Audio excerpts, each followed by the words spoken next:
Hey everybody, welcome to the Out the Trunk Pod with Jordan and Darius. My name is Jordan. You can find me on all socials at Jordy B Writing. And I'm Darius. That's D's all up in your area on all socials. And today we're going to be reviewing Brown Sugar for our movie review segment. This movie came out in 2002, starring Taye Diggs, Sanaa Lathan, Mos Def, Queen Latifah, Nicole Ari Parker, and Boris Kodjoe. Um, Brown Sugar is about Dre and Sydney, who've been best friends since childhood, bonded by their mutual love for hip hop. As Dre navigates a corporate music career and Sydney edits a major magazine, they both struggle to realize that their perfect match might be the person standing right beside them. Shocking. So I'm gonna toss it to you for Act One. Act one, the roots of rhythm. Longtime friends Dre and Sydney navigate their successful careers in the music industry. As Dre prepares for his wedding, they reflect on the day they both fell in love with hip hop. Let me just say, I counted it when it ended, there were 6 minutes of opening credits, and that's a little long. Uh, the whole prologue, we had the credits running, and maybe Yeah, maybe tighten that up a little bit. that's funny. That was like my first thing. I was like, damn, they're still showing people. No, it was, it We was damn near the it was middle of the pretty long. movie. Well, you know what's crazy? Well, I watch a lot of old movies, and those used to have like those opening credits used to be like 15, damn near 20 minutes. So this, yeah, it's a little bit of call to old Hollywood. Also, this is actually co-written and directed by the same guy who did The Wood. Okay. They're Uh, similar. One West Coast, one East Coast, similar veins though. yeah, So kind of similar vibes. yeah. What was I gonna Boy say? meets Yo, I girl, they want pretend they're friends, they last a lifetime. to, They right, hump. right. Spoiler alert. Um, right. What else I you want to got? know how the hell he got all those cameos in this movie. Like all the legendary rappers and shit in there. Like when Dougie Fresh beatboxing, Rick Slick Rick freestyling and shit. Big Daddy Kane, all the rappers talking in the intro. I thought that was pretty dope. Talib Kweli, Fabulous had a Hmm. cameo. Benny Siegel had Yeah. a cameo. This is, and I won't get on too much of a tangent. Hmm.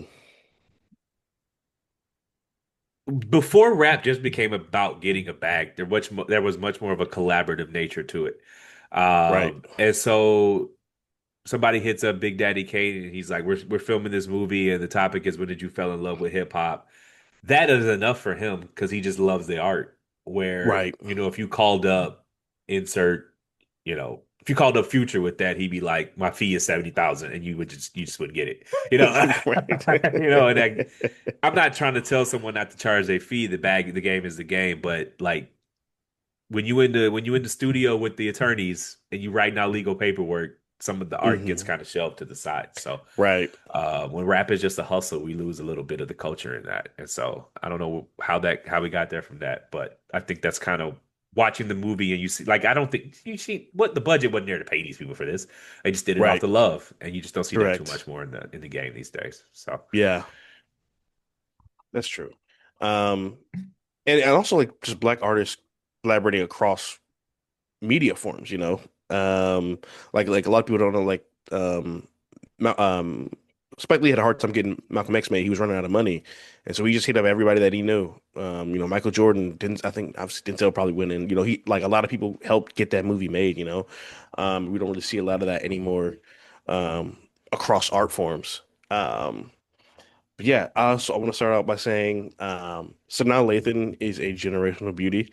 yes. And I just love watching her in anything. She has such like her range is incredible. I feel like it's one of the most underrated parts about her career because she can play like the adorable girl next door, and then also be like the heartless bitch. You know what I mean? In like the family that prays. You know what I'm saying? She's incredible, and I just love watching her. She's magnetic on screen. I concur. Actually, for Valentine's Day, the movie theater I go to is running Love and Basketball tomorrow. Oh Like yeah, I saw that. Yeah. four, four sessions, two before I get off of work. So might check her Hmm. out. I have not seen. I mean, I've seen the movie, but I Yeah. have never seen it on a big screen. So anytime they try to throw back a movie on the big screen, Yeah, I fuck with that. fuck with that heavy. So shout out Sanaa Lathan, talented actress, beautiful woman. You said she could play the girl next door. Only in Hollywood is a woman that beautiful the everyday girl Well, next that's what I'm door. saying. Yeah, exactly. Like in Love and Basketball, she's like the ugly chick that was Yeah, next, like that was just there the whole time, and I'm the like, ugly Houseway. duckling. Yeah, okay. To be fair, he didn't marry Tyra Banks in that movie, so Oh yeah, that is true. he was doing okay for himself. And I think it wasn't in Gabrielle Union. He took the prom in that movie. We on a whole different movie. Yeah, yeah, Gabrielle Union. Yeah, yeah, Like, yeah. For a whole mayo on a different hot dog is movie. disgusting. Uh, That's a war crime. That's some Mayo is serial killer already shit right there. bad, but to put it on a hot dog with Well, I like nothing mayo, else, but I'm not gonna put it on a hot dog. That's I maybe that's don't like some like LA shit. I don't know. know. So bachelorette party, and listen, Okay, we gotta talk about that. Yeah, I thought the same thing. I have a lot of female friends. Yeah, Let me just say, if we super tight and you end up at my wife's bachelorette party, which is a little odd, yeah. don't be answering to get to know him Yeah, questions yeah, faster than nigga, her. shut the fuck up. Yeah, shut the fuck up. Don't answer the You questions at you all, making the actually. block hot, man. Yeah, bro. I wrote that down. I wrote bridal shower game because while she was supposed to throw the answers, I'd have been like blue to everything. How about don't attend? Can we do that? But well, that actually too, because she kind of walked into the wolves' den on that one. Um, that was that was weird, man. And she was lighting them answers up. McKellen 25, this song, that song. I'm like, oh, And it wasn't even that she just answered like the baseline level. She gave such detailed answers. It was like you just told his all her friends you were in love with this nigga. What is wrong yeah, with you? yeah, pretty much. So I guess that answers my question. Was she being intentionally messy? Clearly. Uh, She was stupid for sure. I wouldn't say intentionally messy because I don't think she knew what she how she was coming across. Um, how old were these people in this movie?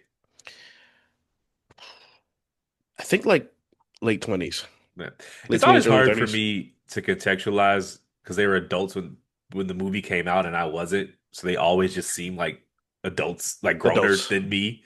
But they right? very well could have been playing characters in their mid to late 20s. So what else you got Right. for Act One?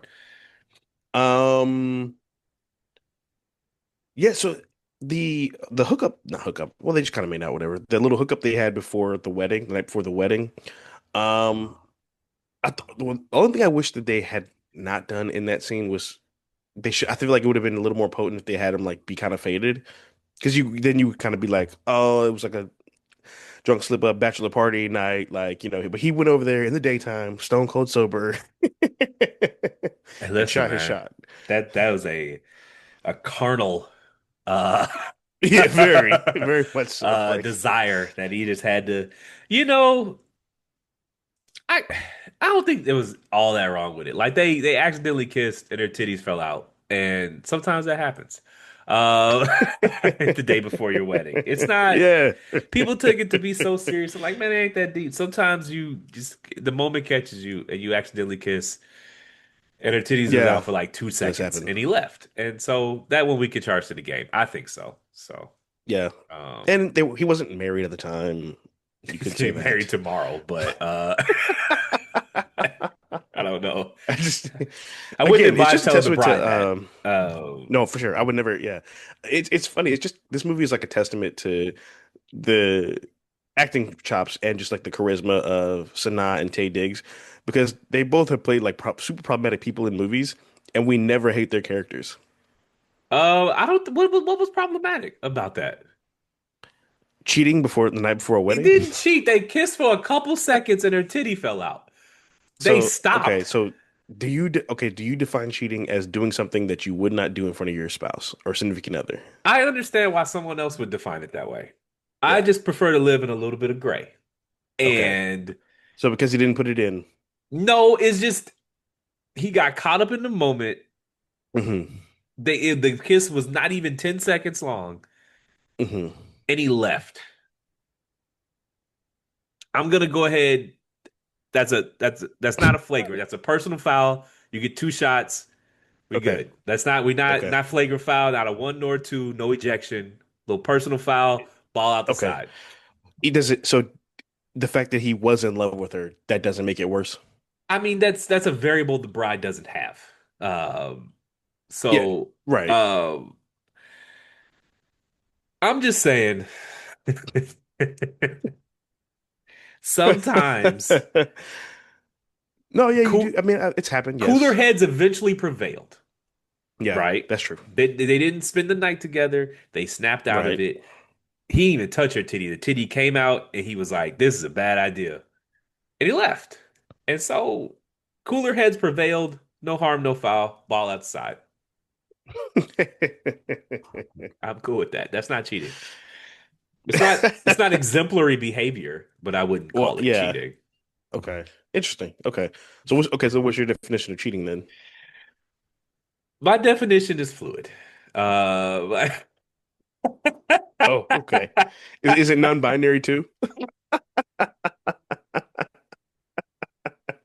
my definition is on the spectrum Okay. of realities, if you will. Sometimes, Yeah. depending on the context, some acts are Hmm. unforgivable, but in a different Right. context, those acts can be. It just depends. It was the Okay. night before his wedding. That's a very high stress time. He went and saw Right. his female friend. He was probably on like just like sometimes you just things are just moving fast and they kissed and they stopped kissing. Yeah. Charge that to the game.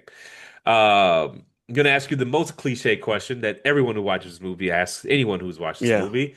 When did you fall in love with hip hop? Um, the day I was born. No, I'm kidding. Probably, I guess the most clear like memory I have. I mean, obviously, I grew up listening to it my whole life, but I'd say hearing the College Dropout for the first time. Okay. I was 11 years old, summer before spring of sixth grade, summer before seventh grade. And yeah, I think the first song I heard was either School Spirit or a New Workout Plan. And I just thought they were like the illest songs ever. They were like fun and catchy songs. Loved the beat. The autotune was always I just always thought that was really cool, a really cool art form to me. So with the samples of at the end, I always loved that, and of course the skits were incredible. We broke, five broke. We ain't got it. Yes, that's probably when that was the first rap album I listened to cover to cover. So I would say that was probably the first time I fell in love with hip hop. For me, um, so I remember driving in my dad's car. At the time, he was just dating my mom. This the guy I call my dad is not like my biological father, but for all intents and purposes, he's my father. And he was listening to 8 Ball and MJG's on the outside looking in. And I just thought there's a song called Players Night Out and Lay It Down. And I just remember in the most innocent voice asking him if I could say the N-word. And he was like, "Yeah, but don't you dare tell your mom." And we just drove around listening to that, and I could rap along and say the N-word. And I was like, "This is the coolest thing I've ever experienced in my life." And so that Yeah. was the day where, and then I just, from that point on, it was like all I listened to for fucking 10 years. I had to have been like 7 or 8 years old. But A-Ball and MJG's album On the Outside Looking In, we listened to it on tape. Hmm. And I think the first full album I listened to front to back was Tupac's All Eyes on Me. I would have to fact Okay. check that, but that sounds about right. So, Okay. um, yeah, so that's my answer. That's a good one. Anything else for Act One? That's all I got for Act One. I'm gonna hit Act Two, scratching the surface. Dre grows disillusioned with his commercialized job and starts an independent label. Meanwhile, his marriage faces strain as he and Sydney realize their deep connection might transcend mere friendship and music. Um, the song "The Hoe Is Mine." If we throw a Boss Man D-Lo feature on that, we got a hit. I'm just saying, my man D-Lo could save that. I was listening to it and I was like, I could throw D-Lo on this right now That's funny. and we could revive this and that would be the hottest song in 2027. D-Lo for the Super Bowl 2027. Boss Man D-Lo is doing the Super Bowl next year. I think America would have an even bigger fit than they did the last 2 years. I think his catalog is unimpeachable. 2024 to present day, no one's had a better run. Get that man a Super Bowl. No, I love his music. I love his music. Uh, Brother with the left hand, Julius Randle. I just left Louis V. I'm cleaner than some Dove, baby. Hop out AMG. I'm flyer than a dove, baby. See, he said Baby. cleaner than a dove, soap, flyer than a dove, the bird. That nigga nice. Those niggas. I listen to him every single day. There are people that I have actually stopped, who've asked me to stop sending them songs. I believe it. I believe And then I it. cycle in new people who I send them songs, and I can tell when they're getting sick of it. And then I just he's the best out right now. So, No, um, he's cool. I like him. what you got for Act Two? Act two. So okay, so he gets married. They go through with the wedding. Um, only been dating for a few months. I think it's pretty much shotgun wedding, basically. Um, in that situation, would you have stood up and said, "I refuse"? So that goes back to my question. Um, Mhm. well, no, I wouldn't have played. Like I said, some shit you just got charged to the game. You didn't Yeah. do anything, whatever. Um, my question is, do weddings still do the who objects thing, and why? Uh, yeah. Some weddings do. It's optional. From what I hear you can take it out if you want to. Um, but I've heard it at weddings. I've heard it and I've not heard it at weddings. The only two people I who don't. can object are the people getting married. Who the fuck cares? What somebody in the crowd cared? I don't get it. And I've never seen in real life anyone be like, "Oh yeah, You will get dragged out don't my do shit. it." Right. Like, what? I've never understood it because I'm like, the only two people whose objections matter are the people getting Or the married. bride and groom. So, Yeah. like, if some my drunk uncle 30 rows deep is like, I don't think this should happen, who the fuck are you? Yeah. I wonder if it's ever happened in real life. I mean, I'm Oh, I'm sure it certain it has, but has. I wonder if You've there's seen it. footage of it. There's YouTube videos of like, and you have to whip through what's real and what's fake. But there's one that's Right. really good where clearly like the groom's mistress pops up at the wedding, and she just interrupts the vows, and she's just like, "So this is what you left my house for this morning?" Oh my God. Like, Jesus.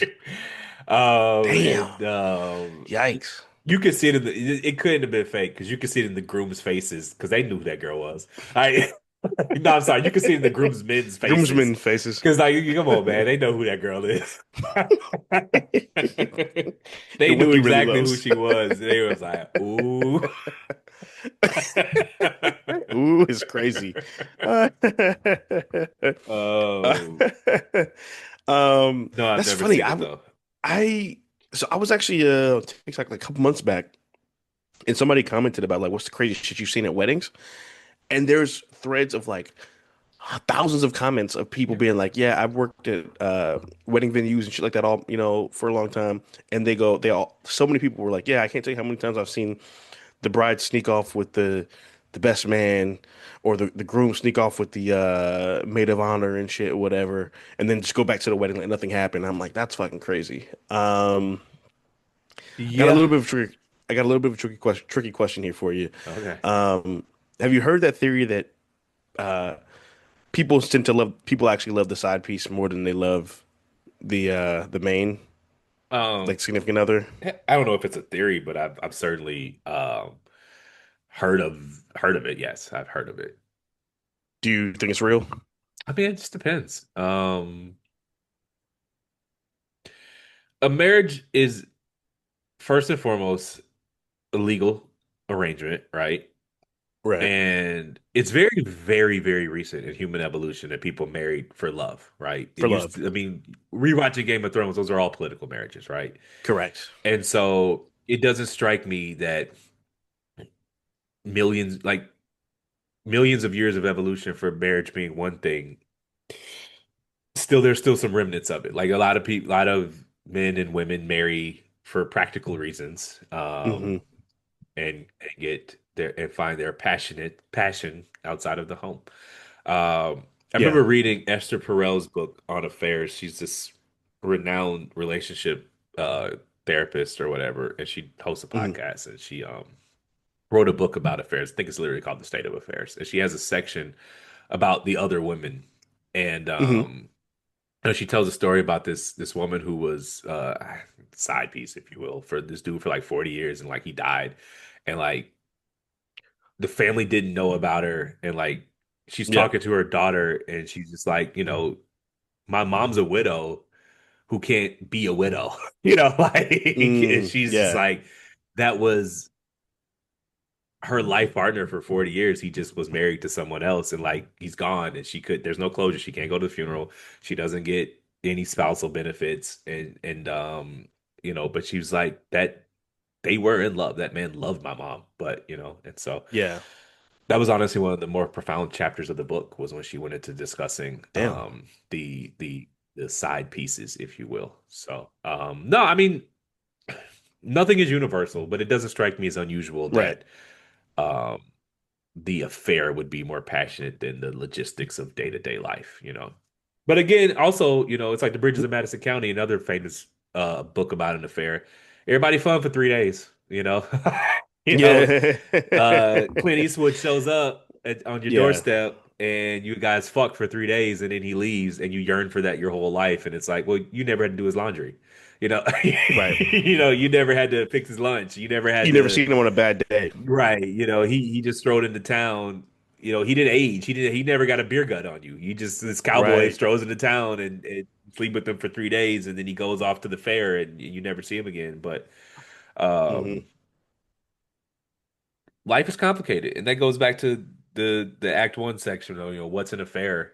Uh, Depends on the context. And I don't mean that to be flippant. I was joking earlier, but Hmm.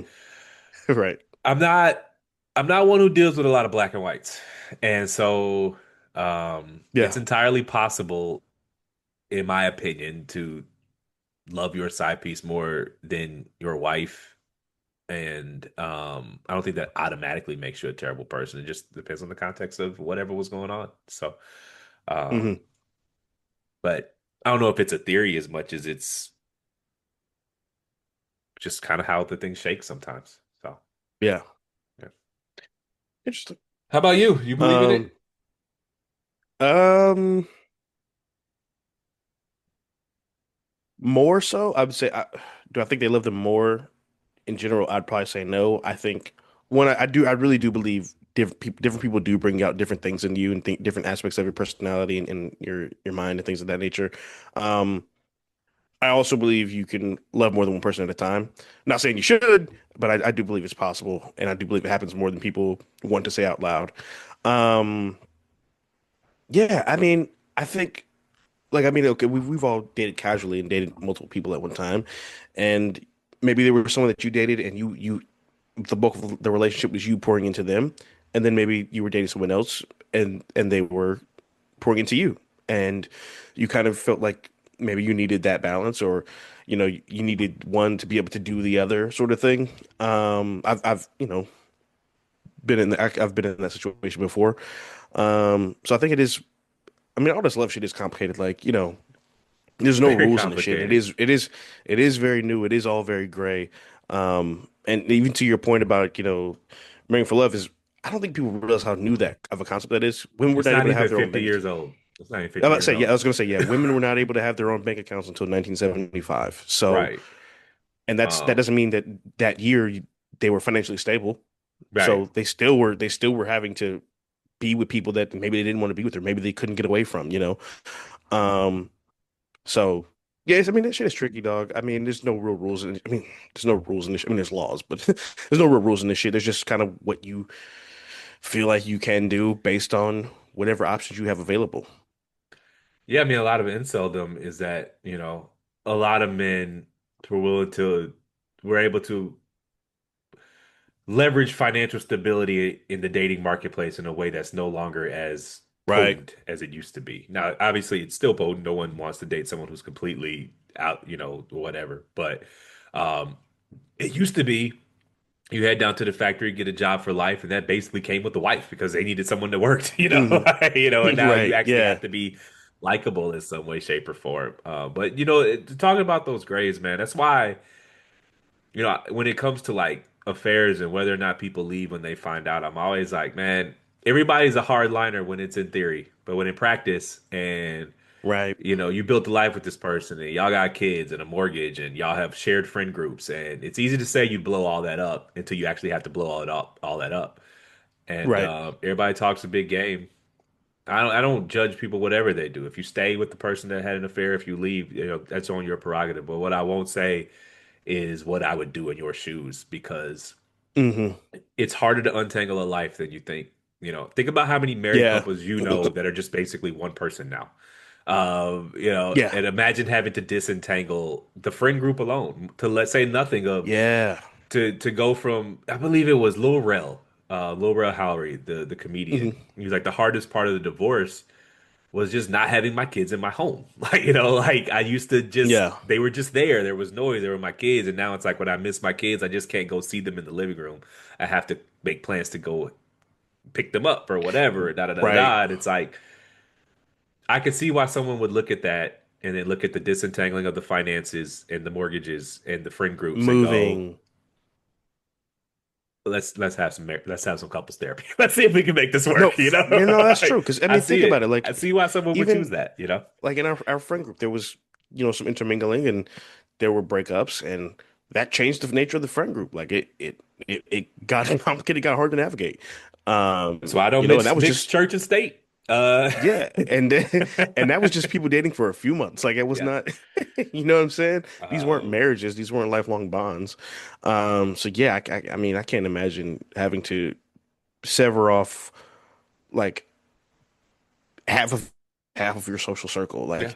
Like, people forget like when you get married again, your spouse's family becomes your family. Yeah. So like, you do have those relationships with your wife's siblings and cousins and parents and so on and so forth. That shit is tricky, and Yeah. going from like that role point you made is very poignant because going from seeing a family member every day or every holiday or whenever you want to see them to not is a big transition that people you're not used to. There's no training wheels or manual for that kind of situation. I remember, my parents are divorced. They've only been divorced for like 2, 3 years, something like that. And that first Christmas, when I was an adult, and that first Christmas without my dad, that shit was devastating. You know what Yeah. I'm saying? I couldn't imagine that as a kid. You know what I'm saying? Or as a parent having to like walk my children through that. You Yeah. know? So life shit is hard, man. And I could see why someone, male or woman or whatever, looks at those two options and says, I'd rather just stay. Like, Yeah. I'd rather Yeah. figure out what it was that led to this. And if they're willing to work on it and they're willing to be better, this is the best of two shitty options. Yeah. And sometimes in And then life you shit and the don't shit get is good work. choices. You don't get two choices. You get two shitty. You don't get good choices. You got to pick the Hmm. best of two shitty ones. And Yeah. you know, And you do have to work at that shit. Like it's not every day is not going to feel like a rom com. You know what I'm no. saying? And there are gonna be years where most of the year sucks, and there are gonna be years where most of the year is great. Like Yeah. you got to ride it all out to see to actually know what you have in your person anyway. There's that too. Like I remember there's an interview I watched with Will Smith and Jada, and they were talking about their relationship, and they were saying around 15 years into that relationship, they're really struggling. And they went and talked to like who Ruby Dee is, the older black actress. She passed away, but No. you probably seen her and stuff. Well, they went and talked to like a significantly older person and asked them for like marriage advice. And she was like, "How long have you been together?" And they were like, 15 years. And she was like, "Oh, that's nothing. You don't even know each other yet." Like, and that's a crazy amount of perspective to have on a lifelong commitment. Believe it was Ice-T that was like he's been married like 20 something years and people Yeah. come up to him and ask him for advice. He's like, I only know how to be married to my wife. I don't know how to be married to Right. yours. Yeah. Yes, Like, exactly. I don't know. Like, I can't give you no advice. I don't know you. No, and then you'd be surprised, man. How many couples navigate that issue and you never know about it. Yeah. Every couple isn't for putting all their drama in the friend circle. So, Yeah. real life is complicated and it's easy, very, very easy to say what you would or wouldn't do when none of these When them decisions are shoes ain't on thrust your upon feet. you. Right. Yeah. So let's get into Act 3, man. finding the perfect beat, career shifts, and personal revelations force Dre and Sydney to confront their true feelings. They must decide if they are willing to risk their lifelong friendship for a chance at love. And the third act is they fall in love. The end. Like not really, nothing really goes on here. What you got for Act Three? Um, well, one of my favorite scenes from the movie is the where he finds out about the affair and they go to the restaurant Yeah, and he meets Richard Lawson. what a way to find out about an affair too. Bro, that is crazy. Um, yeah, actually, so I this is off the cuff, but do you think she just, I'm not sure how to word this. Do you think she cheated just because she was always going to cheat, or do you think she cheated because that was a reaction to her insecurities about their friendship? Um, I think she was always gonna cheat, but I don't. Hmm. I think she kind of knew. You could look at how they Yeah, looked at each other and their inside jokes and their sniggles and their giggles, and you know that they're the type. She walks in the room and Dre and Sydney stop talking, right. Yeah, they didn't do a good and job of hiding it at all. no, and so how many years you deal with that? I don't even like. Dre was checked out of that marriage from day one, right? And so when he Yeah, quit his job at the record label, record he label. went and told Sydney first and ate that weird And hot she gave dog. him the money. Right. And he gets home and he tells his wife, I quit my job, but I like you're the second person to find out today who actually found out was the woman I love. Like, like it's just Right. how Yeah. is your wife the second person that isn't at work to find out you quit your job? Like, because she's Right. not the number one person in your life. And so Correct. And yeah. uh I think she had an affair because she wanted to have an affair. She's an adult with agency. She can do what she wants to do. But Yeah. it was not an unfounded uh skepticism that she had of their relationship, clearly, if you watch the movie. So Yeah. Yeah, she was dead on. Yeah, that's the thing I think with this movie is like, or even a lot of rom-coms, honestly, is that you root for the protagonist and you root for the boy and girl to get together because they're best friends and they're meant to be together, but they caused like a lot of harm yeah. in the course of that journey, and they were specifically like these two were really out of pocket. Like, remember when we reviewed like What If? There was like a couple scenes where they did some crazy shit. Other than that, it was pretty much normal. Like they're all over each other, hugging and kissing, and she's calling him baby, and like like what I'm saying, like they were kind of moving kind of crazy, in this movie. And I know like the wife's supposed to be the villain, but you do kind of empathize with her because she knows she's number two. I've always felt that way.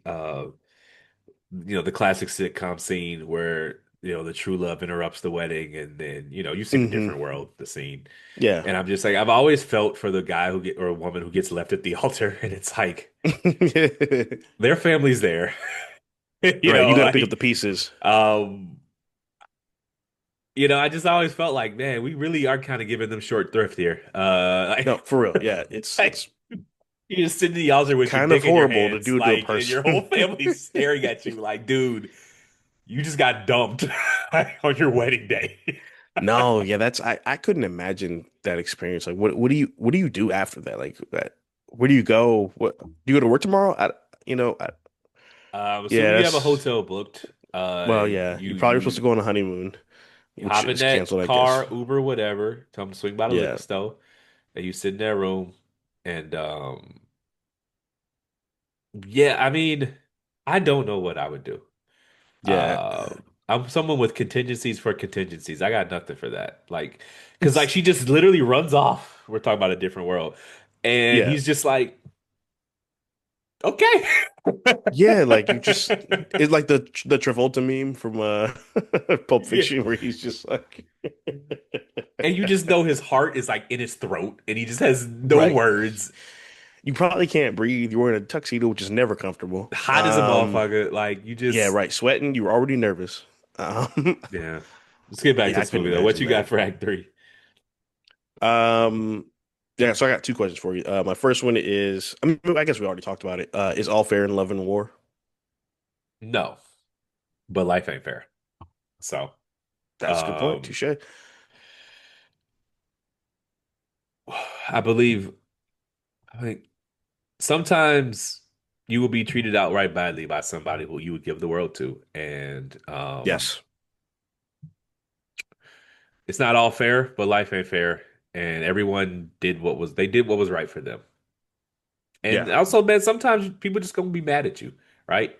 Um, what were they supposed to not run off and be together and ignore everything because Ignore their, yeah, it's like no, to put it as succinctly as I did in the beginning, all is not fair, but life ain't fair. So, how about you? that's true.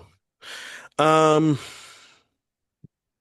I don't think all's fair in love and well, okay, all's fair in war because that's war. You're trying to kill them.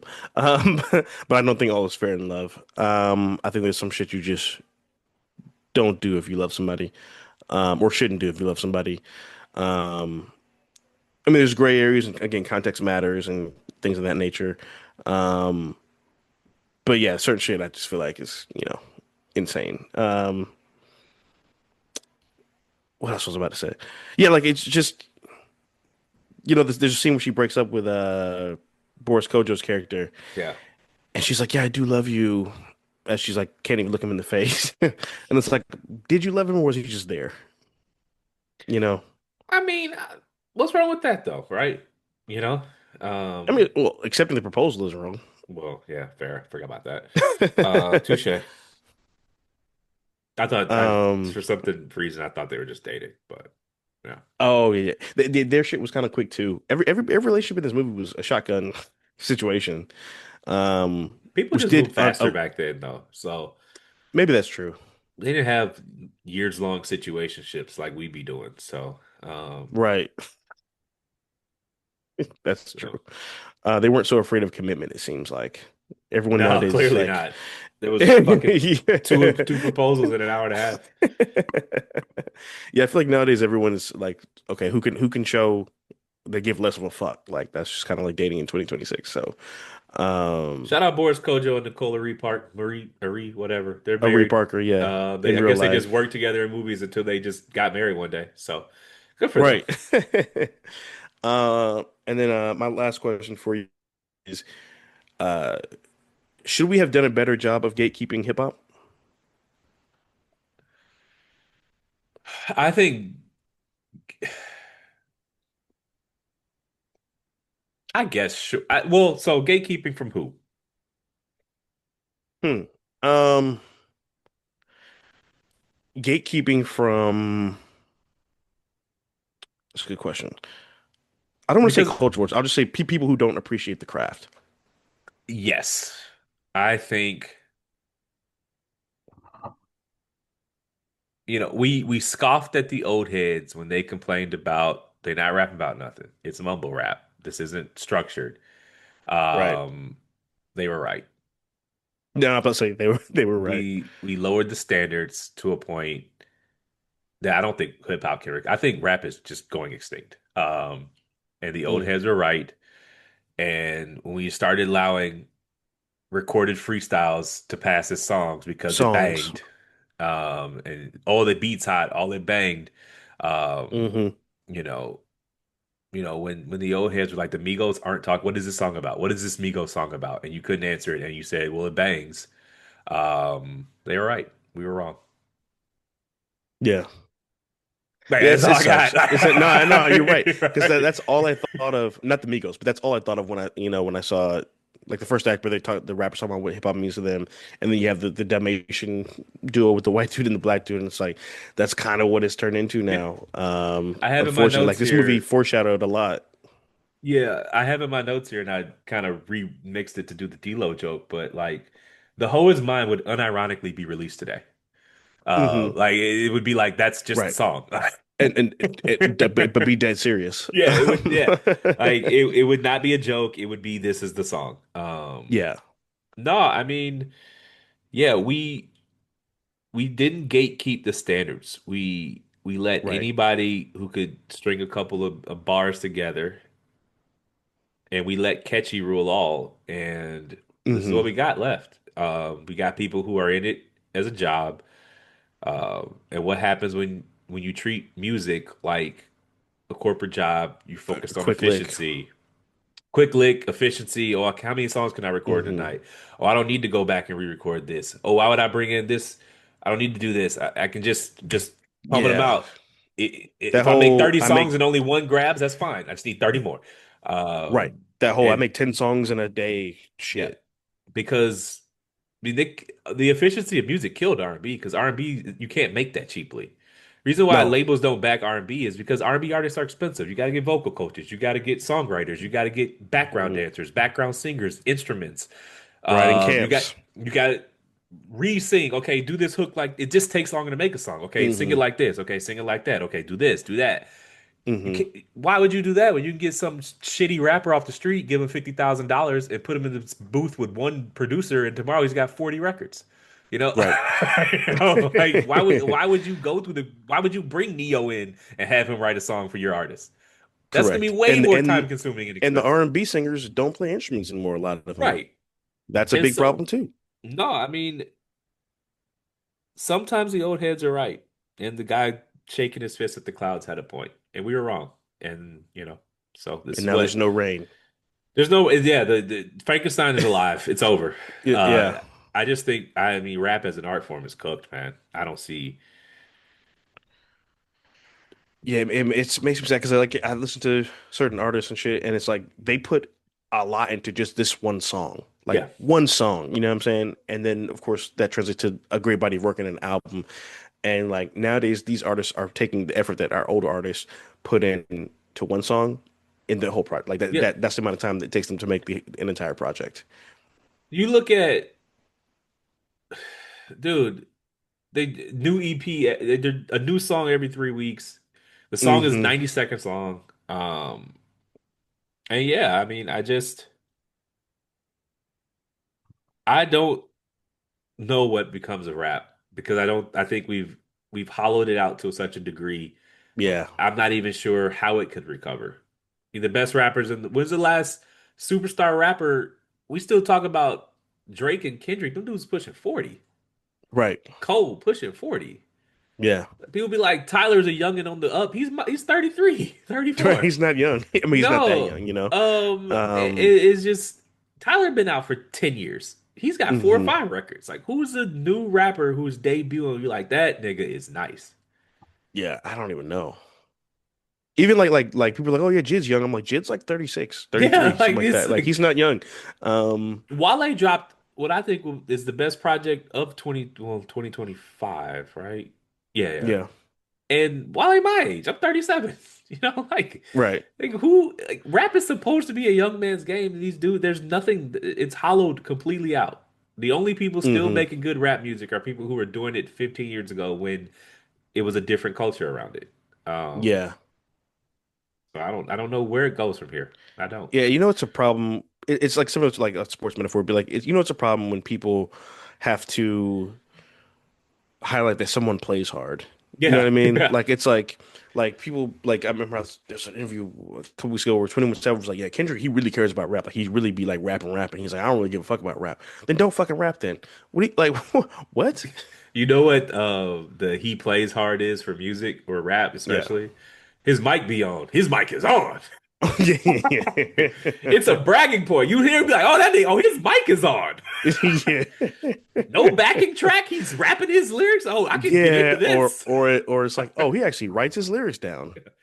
Like, no, you see a rapper perform a new one with no backing track, you'd be like, oh shit, let me tap in. He's rapping his lyrics. That's where we're at. That's literally what he's tries hard now is. Yeah. So I don't know. I don't know. What do you rate this thing? Yeah. Uh, Just try to leave on a high note. What you're do you trying rate to this do it. I movie? know. I love this movie, and I love that. One thing, real quick, is that the whole movie is an article voice. The voiceover is the article, Yeah. and I love how she's. I love the metaphor of them using hip hop as really just telling each other how much they've loved each other their whole lives. I thought that was beautiful. So yeah, I'm gonna give this movie 4.5 stars. Okay. All right. It's hard. I want to make the five special, so I'm gonna give it a four. Yeah, Um, because I want to reserve the fives for the masterpieces. But I love this movie, man. yeah. I had not seen it in a very long time, so it was brand new for me. Um, Hmm. and I just loved it. The way it ended with them being little kids again, right where it started, was just a nice touch. Yeah. Didn't really care for the prolonged podcast. That's not Oh, the radio scene radio with Angie interview. Martinez. But yeah, we'll go with four because I thought that scene was corny. So I love this movie. So. Yeah, me too. All right. Thanks for listening. My name is Darius. That's D's all up in your area on all socials. And I'm Jordan. That's Jordy B writing on all socials. Please rate, like, subscribe. We're Out the Trunk Pod on all socials. That is Out the Trunk Pod on all socials. And for any ongoing movie recommendations, feel free to reach out to us via Gmail, outthetrunkpod@gmail.com. That's outthetrunkpod@gmail.com. It's been a long day. But that's a wrap. Thanks for coming to the movies with us. Next week, we're reviewing Love and Basketball. Y'all All take it right, easy. y'all.